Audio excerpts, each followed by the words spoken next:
Hi hello നമസ്കാരം. This is me B here. മാഗ്നോഷൻ ടിവിയുടെ താരം എന്ന പുതിയ ഷോയിലേക്ക് ഒരിക്കൽ കൂടെ എല്ലാവർക്കും സ്വാഗതം. പ്രതിഭ ട്യൂട്ടോറിയൽ സിനിമയുടെ വിശേഷങ്ങൾ നമ്മളോട് പങ്കുവെക്കാൻ 3 അതിഥികൾ ചേരുന്നു. നമുക്ക് നമസ്കാരം. നമസ്കാരം. ചേട്ടാ, എന്തൊക്കെയാണ് വിശേഷങ്ങൾ? നല്ല വിശേഷം, സുഖമായിട്ടിരിക്കുന്നു. അടിപൊളി, എല്ലാം ഹാപ്പി ആയിട്ട് പോകുന്നു. അടിപൊളി. 3 താരങ്ങൾ ഇങ്ങനെ ഒരു ഫ്രെയിം കിട്ടുമ്പോൾ തന്നെ നല്ല രസമുണ്ട് കാണാനായിട്ട് തന്നെ. 3 താരമല്ലേ? പടം ഇറങ്ങിയപ്പോ ആരാ താരം അപ്പൊ മനസ്സിലായി. അതാണ് പ്രതിഭ ട്യൂട്ടോറിയൽ. നമ്മൾ ഈ ട്യൂട്ടോറിയലിനൊക്കെ നമ്മൾ പണ്ട് കേട്ടിരുന്ന ഒരു പഴയ ട്യൂഷൻ സെന്റർ ബിൽഡിങ്ങിന് വെള്ളം എല്ലാവരും കൂടി പഠിത്തം അങ്ങനത്തെ ഒക്കെ ഒരു സെറ്റപ്പ് ആയിരുന്നു പണ്ട്. നിങ്ങൾ കേട്ടിട്ടുള്ളൂ, ഞാൻ പഠിച്ചേക്കണോ. ഞാൻ പഠിച്ച ട്യൂട്ടോറിയൽ കോളിന്റെ പേരും പ്രതിഭ ട്യൂട്ടോറിയൽ തന്നെ. ശരിക്കും ഉദയം പേരൂര് നടക്കാവും ഇപ്പോഴും ഉണ്ടത്. പ്രതിഭ ട്യൂട്ടോറിയൽ എന്നാണ് അതിന്റെ പേര്. അവിടെയാണ് ഞാനും പഠിച്ചിട്ടുള്ളത്. സ്കൂളിൽ പഠിച്ചിട്ടുണ്ട്, പക്ഷേ അവിടെ ഞാൻ ട്യൂഷനും കാര്യങ്ങളൊക്കെ ആയിട്ട് പോയിട്ടുണ്ട്. നമ്മുടെ സ്കൂൾ ലൈഫിലൊക്കെ എപ്പോഴും ട്യൂഷൻ എന്നൊക്കെ പറയുമ്പോൾ ഒരു വൈബായിരിക്കും, കൂട്ടുകാരെ കൂടിയിട്ട് അല്ലെങ്കിൽ ഒരു ഒത്തുചേരലായിരുന്നല്ലോ. എങ്ങനെയാണ് ഈ പ്രതിഭ ട്യൂട്ടോറിയലിന്റെ അവസ്ഥ? എന്താണ് ശരിക്കും ഉദ്ദേശിക്കുന്നത്? എന്താണ് അത് ഇവന് കറക്റ്റായിട്ട് അറിയാൻ പറ്റും. കാരണം ഇവൻ കോളേജിലാണ്, ഞാൻ ഇവരുടെ ഹോസ്റ്റലിലാണ്. ഈ കോളേജിന്റെ തൊട്ടടുത്ത് ഉള്ളൊരു ചായക്കട നടത്തുന്നൊരു ആളാണ് ഈ പുള്ളി. പക്ഷെ കോളേജിലും ഫുൾ ടൈം ഉണ്ടാവും. കോളേജിലെ ഒരു ഓൾ ഇൻ ഓൾ ആയിട്ടുള്ള ഒരു ക്യാരക്ടറാണ് മനോജ് എന്ന ക്യാരക്ടർ. അപ്പോൾ ഈ എന്താ പറയുക, ഒന്നും അറിയാത്ത 2 മണ്ടന്മാരായിട്ടുള്ള ആളുകൾ, നിർമ്മലേട്ടൻ്റെയും സുധീഷ് ഷെട്ടി ക്യാരക്ടർ. പടത്തിൽ മാത്രമല്ല, ലൈഫിലും അങ്ങനെയാണ്. അങ്ങനത്തെ 2 ആൾക്കാർ ചേർന്ന് തുടങ്ങുന്നതാണ് ഈ ട്യൂട്ടോറിയൽ കോളേജ്. അപ്പോൾ അവിടെ ഈ പറഞ്ഞ പോലെ കുറേ മണ്ടന്മാരായ സ്റ്റുഡൻസ്, മൊത്തത്തെ ഒരു മണ്ടൻ പരിപാടികൾ, അവിടെയുള്ള കുറേ തമാശകൾ, പ്രണയം, പാട്ട്, അങ്ങനെ കുറേ രസങ്ങളാണ് ഈ കോളേജിൽ. അതിൻ്റെ ഇടയ്ക്ക് സഹിച്ചേട്ടനടക്കമുള്ള ആൾക്കാരുടെ ക്യാരക്ടറുകൾ. ഞങ്ങൾ ഹോസ്റ്റലിലാണെങ്കിലും ഇടയ്ക്ക് കോളേജിലേക്ക് വരുന്നത്. ഇതിൻ്റെ വേറൊരു കാര്യം എന്ന് പറഞ്ഞാൽ ഈ ട്യൂട്ടോറിയൽ കോളേജ് എന്ന് പറഞ്ഞ സംഭവമൊക്കെ അന്യം നിന്ന് പോയി. ഇപ്പോൾ ഈ ഓൺലൈൻ ക്ലാസ് കാര്യങ്ങളൊക്കെയാണ്. അപ്പോൾ അതൊന്ന് ഓർമ്മപ്പെടുത്തുകയും അതുപോലെ തന്നെ പരമ്പരാഗതമായിട്ട് നടത്തിക്കൊണ്ടുവന്ന ഒരു സ്കൂളാണത്. അത് അന്യം നിന്ന് പോകാതിരിക്കാൻ അത് റീഓപ്പൺ ചെയ്തിട്ട് അത് മുമ്പോട്ട് കൊണ്ടുവരാൻ പറ്റുള്ള അവരുടെ പ്രയത്നങ്ങളും അതിൽ നിന്ന് എന്തൊക്കെ ഡെവലപ്പ് ചെയ്യാൻ പറ്റും. ഇപ്പോൾ എൻട്രൻസ് കോച്ചിങ് ക്യാമ്പൊക്കെ അതിനകത്ത് നടത്തുന്നതും ആ രീതിയൊക്കെ പ്ലാൻ ചെയ്ത് പോകുന്നതാണ്. ഒരു ജീവിതം മുന്നോട്ട് കൊണ്ടുള്ള 2 പേരുടെ പരിപാടികളാണ്. Full entertaining. നമ്മൾ ആ ട്രെയിലർ കണ്ടായിരുന്നു ഞാൻ. അപ്പം ഭയങ്കര രസം. പഴയ ഗ്രാമീണ സിറ്റുവേഷൻസിലുള്ള അവരുടെ കൂട്ടായ്മ, നമ്മുടെ പൊന്മുട്ടിടുന്ന തറവ് എന്ന നന്മകൾ സിനിമകളൊക്കെ കാണുന്ന പോലത്തെ ഒരു ഫുൾ ഒരു അങ്ങനത്തെ ഒരു സ്ഥലം, അങ്ങനത്തെ ഒരു ലൊക്കേഷനൊക്കെ തന്നെയാണ് ആ ഒരു നാട്, കുഞ്ഞു ഗ്രാമം. അതുപോലെ സുധിച്ചേട്ടന്റെ ക്യാരക്ടർ എങ്ങനെയുണ്ട്? പുള്ളിക്കാരൻ ഒന്ന് വേറെ ലെവലായിട്ടുള്ള ഒരു ഇത്ര നാൾ ചെയ്യാത്ത രീതിയിലുള്ള ഒരു ക്യാരക്ടറാണ്. നല്ല രസകരമായിട്ട്. പിന്നെ പുള്ളിയും നിർമ്മലമായിട്ടുള്ള കോമ്പിനേഷനും നല്ല രസമായിട്ട് ചെയ്തിട്ടുണ്ട്. സഹിച്ചേട്ടന്റെ കഥാപാത്രം എങ്ങനെയായിരുന്നു? നമ്മുടെ സ്ഥിരം കണ്ടുവരുന്ന കോമഡി പ്രേക്ഷകർ എന്ന് ഇഷ്ടപ്പെടുത്തുന്ന ഒരു കഥാപാത്രമാണോ അതോ ഞങ്ങൾക്ക് എക്സ്പെക്ട് ചെയ്യാത്ത ഒരു? ഇതില് വില്ലനാണ് ഞാൻ ചെയ്തേക്കണം. പക്ഷെ ആൾക്കാർക്ക് ചിരിയേ വരുള്ളൂ. കാരണം ഇതില് വാർഡനായിട്ട് ഒരു ഹോസ്റ്റലിന്റെ കെയർ ടേക്കറായിട്ടാണ് ഞാനുള്ളത്. അത് ലേഡീസിന്റെ കുട്ടികളുടെ ഇതിനകത്ത് അഞ്ജന. അപ്പൊ ഞങ്ങൾ തമ്മിലുള്ള പ്രേമവും കാര്യങ്ങളൊക്കെ അങ്ങനെയുള്ള ഒരു. സാജിച്ചേട്ടൻ എന്ന് പറയുമ്പോൾ പ്രഷർക്ക് എപ്പോഴും റിലേറ്റ് ചെയ്യാൻ പറ്റും. നല്ല കോമഡി കഥാപാത്രങ്ങൾ ചെയ്തിട്ട് എന്നും പ്രഷർ ചിരിപ്പിക്കുന്ന ഒരുപാട് കഥാപാത്രങ്ങൾ മലയാളികൾ. അതേസമയം ഇമോഷണൽ ആയിട്ടുള്ള കഥാപാത്രങ്ങൾ നമ്മൾ ചെയ്തിട്ടുണ്ട്. പക്ഷേ നമുക്ക് എല്ലാവർക്കും ഒരു ആഗ്രഹം ഉണ്ടാവില്ല, സീരിയസ് ആയിട്ട് ചെയ്യുന്ന നമുക്ക് കോമഡി ചെയ്യണമെന്ന് ആഗ്രഹം ഉണ്ടാവും. കോമഡി ആയിട്ട് എനിക്ക് ഇതുപോലെ ഒരു വില്ലൻ കഥാപാത്രം കിട്ടിയിരുന്നെങ്കിൽ, അത് ഇതുപോലെ പെർഫോം ചെയ്യാൻ പറ്റിയിരുന്നെങ്കിൽ, അങ്ങനെ കൊതിച്ചിട്ടുണ്ടോ എപ്പോഴെങ്കിലും? പിന്നെ ബാഹുബലി, പ്രഭാസ് എനിക്ക് ചെയ്താൽ കൊള്ളാമെന്നൊരു ആഗ്രഹമുണ്ട്.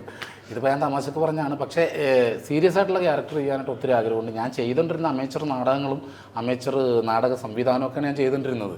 അപ്പോൾ ഈ സ്കിറ്റ് കളിച്ചിങ്ങനെ വന്ന രീതിയിൽ വെച്ചിട്ട് എനിക്ക് ഞാൻ കോമഡി ചെയ്ത് പോകണമെന്നുള്ളൂ. സീരിയസ് ക്യാരക്ടറാണ് എനിക്ക് ചെയ്യാൻ ഏറ്റവും ഇഷ്ടം. അപ്പോൾ പലരും ഇങ്ങനെ പറയുന്നത് ഈ കോമഡി ചെയ്യുന്നവരുടെ ലൈഫ് ഭയങ്കര ഇതാക്കി അടിപൊളിയായിരിക്കും. നമുക്ക് ഈ പറഞ്ഞ ആര് പറഞ്ഞു? വെറുതെ ലൈഫ് ഇപ്പോൾ വഴക്കിട്ട് പോയി പോവാം. പിന്നെ കോമഡി ചെയ്യുന്നവരുടെ ജീവിതം അടിപൊളിയായിരിക്കും എന്ന് പറഞ്ഞാൽ ഞാൻ ചുമ്മാ കേട്ടോ, വൈഫ് വീട്ടിലുണ്ട്. അല്ലെ, എപ്പോഴും ഇങ്ങനെ ആളുകളെ ചിരിപ്പിക്കുക. ഇപ്പൊ തന്നെ നമ്മൾ സംസാരിക്കുമ്പോൾ തന്നെ അവരെ ഓപ്പോസിറ്റ് ഇരിക്കുന്ന ആളെ സന്തോഷപ്പെടുത്തുക എന്ന് പറയുന്നത് അതൊരു നിസ്സാര കാര്യമല്ല. നമ്മളുടെയൊക്കെ ജീവിതം അങ്ങനെ ആയിരിക്കണമെന്നേ. അല്ലെ കുറെ ബലവും പിടിച്ച് നമ്മളിരുന്ന് ജീവിതകാലം മുഴുവൻ എങ്ങാനും സംസാരിച്ചിട്ടുണ്ടെങ്കിൽ നമ്മൾ പതിവില്ലാതെ പല്ലി ചിലക്കണ പോലെ തോന്നും ചില ആൾക്കാർ. മിണ്ടൂല്ല, എന്ത് പറഞ്ഞാലും ഇങ്ങനെ മിണ്ടാതിരിക്കുകയുള്ളൂ. ഇതിനതിന്റെ ആവശ്യമില്ല, നമ്മൾ സംസാരിക്കുക മാക്സിമം. ഒറ്റ ജീവിതമല്ലേ ഉള്ളത്. പിന്നെ മുന്നോട്ട് പോവാ, ഹാപ്പിയായിട്ട് അടിച്ചു പൊളിച്ചു പോവാ. ആരും എങ്ങനെ ഉണ്ടായിരുന്നു? ഇവരുടെ വൈബ് എങ്ങനെ ഉണ്ടായിരുന്നു? അടുത്ത പടമായിരുന്നു ഇതന്നെയല്ലേ വൈബ്?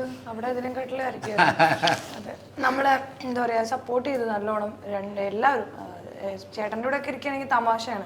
വിജയേട്ടൻ പിന്നെ കുറച്ച് എനിക്ക് തോന്നുന്നു തമാശയെക്കാട്ടിലും എനിക്ക് തോന്നുന്നു കുറച്ച് സീരിയസ് മോഡായിരുന്നു. എന്ന് വെച്ചാൽ അവന് സ്പോർട്സ് ആണ്, അതുകൊണ്ട് പറ്റുന്ന സമയത്തൊക്കെ ഡമ്പൽ എടുത്തിട്ട് അങ്ങനെ നിന്നെ എന്തിനു പറയാണെങ്കിൽ അതെ പുള്ളി ഇങ്ങനെ നോക്കണം. അല്ല ഞങ്ങൾ ചാനലിൽ മത്സരിക്കുന്ന സമയത്തൊക്കെ ഞങ്ങൾ ഒന്നിച്ചുള്ളതാണ്. ഞാൻ ഇവരെ സ്കിറ്റ് ചെയ്യുമ്പോൾ ഞാൻ അവിടെ ചെല്ലും, ഇവർക്ക് പറഞ്ഞു കൊടുക്കാനുള്ളതൊക്കെ പറഞ്ഞു കൊടുക്കും. ഇവരുടെ കൂടെ അങ്ങനെ ഒരു ഗ്യാങ് ഉണ്ടായിരുന്നു. അപ്പോൾ അന്നോട്ട് അറിയാം ഇവരുടെയൊക്കെ ഔട്ട്പുട്ട് എനിക്ക് കറക്റ്റായിട്ട് അറിയാം. എന്ന് വെച്ചാൽ ഞാൻ വലിയ നടനായിട്ട് പറഞ്ഞല്ല കേട്ടാ. ഉറപ്പായിട്ടും സാജുവേട്ടൻ്റെ ടീം അന്ന് ഫസ്റ്റ് വാങ്ങിയിട്ടുള്ളത്.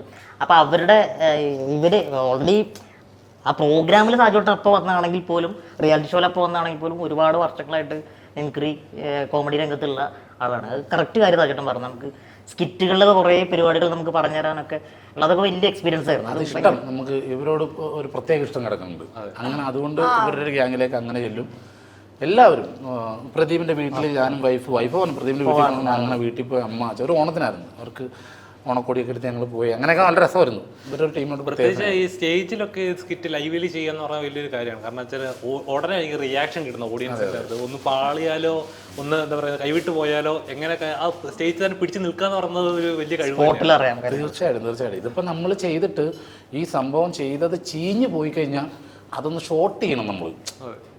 ഇത് ചില ആൾക്കാർ അതല്ല, ചീഞ്ഞ് പുഴുത്താലും പഠിച്ചത് മൊത്തം പാടി തീർത്തില്ല പോലും കോവി അവർക്ക് നമ്മൾ കട്ടൻ ചായ മേടിച്ചു കൊടുക്കേണ്ടി അങ്ങനെ നിന്നാലും നിർത്തൂല. ഇത് പഠിച്ചത് മുഴുവൻ പാടും. ബുദ്ധിയുള്ളവനാണെങ്കിൽ ഓഡിയൻസിൻ്റെ പൾസ് അറിഞ്ഞിട്ട് അവന് അങ്ങോട്ട് പോകണില്ലെങ്കിൽ നമ്മൾ അവിടെ വെച്ച് ഷോട്ട് ചെയ്യുക. ഞാനൊരു കിൻഡർ ജോയ് മിഠായി ഇല്ല, എൻ്റെ പുതിയൊരു മിഠായി വന്നപ്പോൾ അതിൻ്റെ ലോഞ്ചിങ് നടക്കുക. അപ്പം ഞങ്ങൾ പരിപാടി എന്നെ ഏൽപ്പിച്ചേക്കണം. ഞാൻ പരിപാടിക്ക് ഞങ്ങൾ 5 പേര് കൂടി ചെന്നേക്കണം.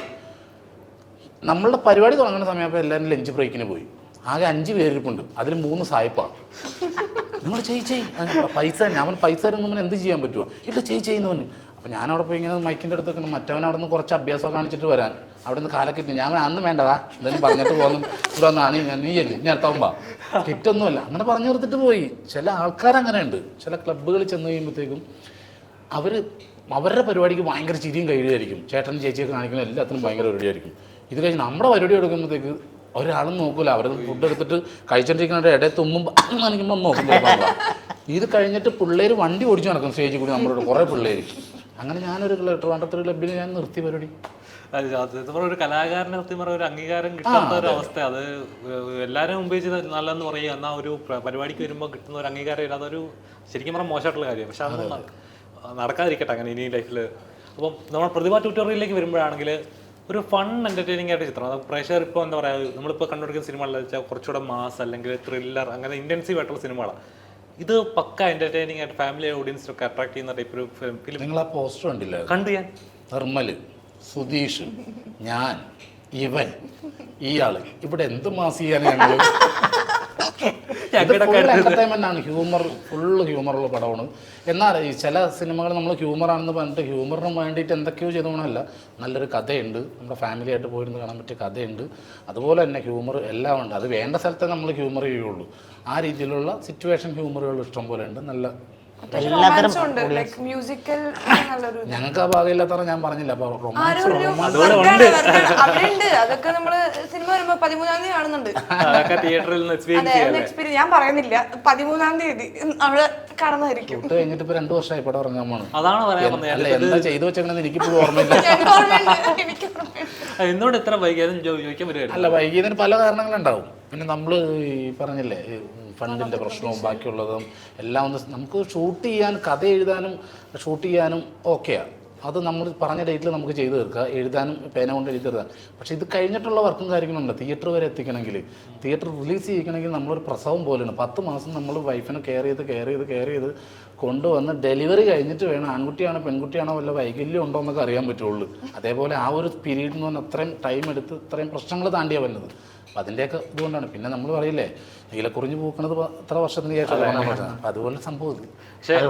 പോക്കും ഈ സിനിമ അതുപോലെ തന്നെ വലിയൊരു ഹിറ്റ് ആവുമെന്ന് പ്രതീക്ഷിക്കും. തീർച്ചയായിട്ടും. വിജയേട്ട അഭിനയിച്ച എല്ലാ പടങ്ങളിലും ഞാൻ കണ്ടുള്ള പ്രത്യേകിച്ചാൽ അവസാനം ഒരു മാസ് ഡയലോഗ് അല്ലെങ്കിൽ പ്രേക്ഷകരെ ക്യാച്ച് ചെയ്യുന്ന ഒരു ഡയലോഗ് ഉണ്ടാകും. വെച്ചിട്ടുണ്ടല്ലേ? ഈ സിനിമയിൽ അങ്ങനെ ഒരു നമ്മുടെ കടകളിലായാലും ശരി അവരുടെ ഹൃദയത്തിലായാലും ശരി ഒക്കെ ആളുകൾ എപ്പോഴും ക്യാച്ച് ചെയ്യുന്ന ഒരു ഡയലോഗുകൾ എപ്പോഴും പറയാറുണ്ട്. നമ്മുടെ ഇൻസ്റ്റയിലൊക്കെ നോക്കിയാൽ ചേട്ടൻ്റെ റീൽസുകൾ ഇങ്ങനെ കാണാറുണ്ട്. ശരിക്കും ഇങ്ങനത്തെ ഡയലോഗ്സുകൾ ഇങ്ങനെ പറഞ്ഞു ജയിക്കുന്നതാണോ അതോ അല്ല പറഞ്ഞ് തല്ലി ചെയ്യിക്കണം? എങ്ങനെ പറഞ്ഞാലും ശരിയാവൂല, തല്ലി ചെയ്യിക്കണം. സാധാരണ പറയാറൊന്നുമില്ല.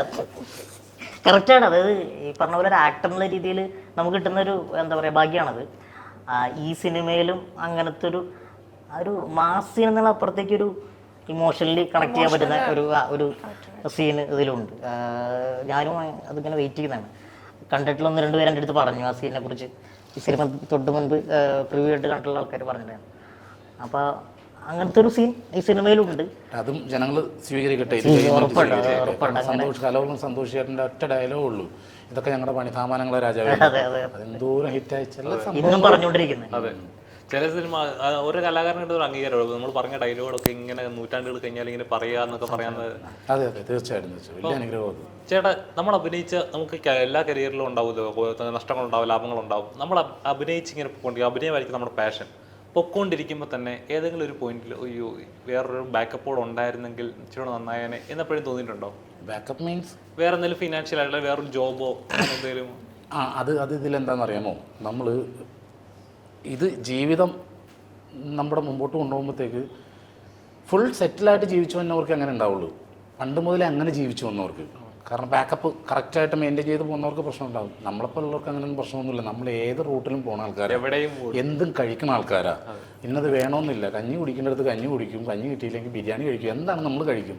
ഇത് ബിരിയാണി തന്നെ വേണമെന്നുള്ളവർക്കൊക്കെ അങ്ങനെ ചിന്തപ്പാടുള്ളൂ. ഇപ്പോഴും ഞാൻ ഒരു ഫ്ലാറ്റിൽ റെൻറ്റിന് താമസിക്കുമോ, എനിക്ക് സ്വന്തമായിട്ടൊന്നും വേണമെന്നില്ല. പക്ഷെ ഞാൻ എൻ്റെ പ്ലാനും പദ്ധതിയൊക്കെ വേറെയാണ്. അത് എനിക്ക് വേണ്ടിയിട്ടല്ല, എന്നിലൂടെ ഞാനും എൻ്റെ വൈഫും കൂടിയിട്ട് കുറേ പേർക്ക് ജീവിതം കൊടുക്കാനുള്ള ഒരു പരിപാടിയായിട്ടാണ് ഞങ്ങൾ മുമ്പോട്ട് പോകണം. അല്ലാണ്ട് എനിക്ക് 10 സെൻറ്റ് സ്ഥലം മേടിക്കണം, അല്ലെങ്കിൽ 1 ഏക്കർ സ്ഥലം മേടിക്കണം, കുറേ റിയൽ എസ്റ്റേറ്റ് നടത്തണമെന്നൊന്നുമില്ല. പക്ഷേ ഞങ്ങളുടെ അടുത്ത സംരംഭം എന്ന് പറഞ്ഞാൽ മറ്റു പലർക്കും വേണ്ടിയിട്ടാണ്. ശരിക്കും മനുഷ്യൻ എന്നുള്ള രീതിയിൽ ചെയ്യുന്ന ഏറ്റവും വലിയ കാര്യമാണല്ലോ മറ്റുള്ളവർക്ക് വേണ്ടി എന്തെങ്കിലും ചെയ്യാന്നുള്ളത്. പലരും ഡയലോഗുകൾ പറയുന്നതല്ലാതെ പക്ഷെ ചെയ്ത് കാണിക്കുന്നത് വളരെ കുറവാണ്. ഏറ്റവും നല്ല ക്വാളിറ്റിയാണ് ചേട്ടനെ കാണുന്നത്. ഏറ്റവും ഞാൻ ഒരു പേഷ്യൻറ്റിന് മരുന്ന് മേടിച്ച് കൊടുക്കാനായിട്ട് ചെന്ന ഞാനാണ്. അവിടെ ചെന്നപ്പോൾ ആ പേഷ്യൻ്റ് ഇത്രേ ഫ്ലെക്സ് ഇട്ട ചെറിയൊരു വീട്, അതിൽ ഫ്ലെക്സ് ഇട്ടിട്ട് കിടക്കണം. ക്യാൻസർ പേഷ്യൻ്റാണ്. 2 പെൺകുട്ടികളാണ്, ഒരാൾ +1 ഒരു +2. ഇവർ ടോയ്ലറ്റിൽ പോകണമെങ്കിൽ വെളുപ്പിന് 3 മണിക്കൊക്കെ എണീറ്റ് പറമ്പിൽ പോകണം, അല്ലെങ്കിൽ നൈറ്റ് പോകണം. അതേപോലത്തെ ഒരു അവസ്ഥയിൽ ജീവിക്കുന്നവരാണ്. അപ്പോൾ ഞാൻ വൈഫിനോട് നമുക്കൊരു കട്ടിൽ പണിത് കൊടുക്കുക, മേടിച്ച് കൊടുക്കാമെന്ന് പറഞ്ഞു. അപ്പോൾ വൈഫ് നമുക്ക് ചെറിയ വീട് വെച്ച് കൊടുക്കാമെന്ന് പറഞ്ഞു. അപ്പോൾ എല്ലാവരും കൂടി നമ്മളെല്ലാവരും കൂടി തകർക്കും വീട്. ഒരു കല്ലെടുക്കാൻ ഒരാൾ പണിക്കാശ് വേണ്ടാന്നൊക്കെ പറഞ്ഞു. അവസാനം ഫസ്റ്റ് കല്ലിട്ടെന്ന് എല്ലാവരും പൊക്കളഞ്ഞു. പക്ഷേ വീട് വെച്ച് കൊടുത്ത് 2 ബെഡ്റൂം അറ്റാച്ച്ഡ് ബാത്റൂമൊക്കെ ആയിട്ട് വീടും വെച്ച് കൊടുത്ത് എല്ലാം സെറ്റാക്കിയിട്ട് താക്കോലും കൊടുത്തു. അതെല്ലാം ഞാൻ എൻ്റെ കയ്യിൽ നിന്ന് എൻ്റെ സമ്പാദത്തിൽ നിന്ന് കൊടുത്താണ്. അപ്പോഴും ഞാൻ എനിക്ക് എന്തെങ്കിലും ഉണ്ടാക്കണമെന്നല്ല ചിന്തിച്ചത്. അപ്പോഴും എന്നെ ഉദ്ഘാടനത്തിന് വിളിക്കും, കോളേജിലെ പിള്ളേർ വിളിക്കും, ചേട്ടാ ഒരു ഉദ്ഘാടനം ഉണ്ട്, പൈസ ഒന്നും ഉണ്ടാവില്ല, കുഴപ്പമില്ല മക്കൾ, ഒരു 10 സിമെൻ്റ് എടുത്ത് അവിടെ കൊടുത്തേക്കെന്ന് പറയും. ഇങ്ങനെയൊക്കെ പറഞ്ഞ് വീട് വെച്ച് കൊടുത്ത് ഇപ്പോൾ ആ കുട്ടികൾ ഹാപ്പി ആയിട്ടിരിക്കുന്നുണ്ട്. അതാണ് ഏറ്റവും വലിയ സന്തോഷം. അതിൻ്റെ ഒക്കെ അനുഗ്രഹം വന്ന് വീഴും ചേട്ടാ, ഉറപ്പാണ്. നമ്മൾ ചെയ്യുന്നതിൻ്റെ നന്മയാണ് അതിൻ്റെ അനുഗ്രഹം നമുക്കൊന്ന് വീഴും. അല്ല, നമ്മൾ ചില ഏരിയ ചെല്ലുമ്പോഴത്തേക്കും നമ്മൾ കാണുന്ന കാഴ്ചകൾ നമ്മളുടെ ഫാമിലിക്ക് സംഭവിച്ചതെന്ന് ചിന്തിച്ചാൽ മതി. സത്യം. As a human is great അല്ലേ? സത്യം. എനിക്ക് ഭയങ്കര ഇമോഷണൽ.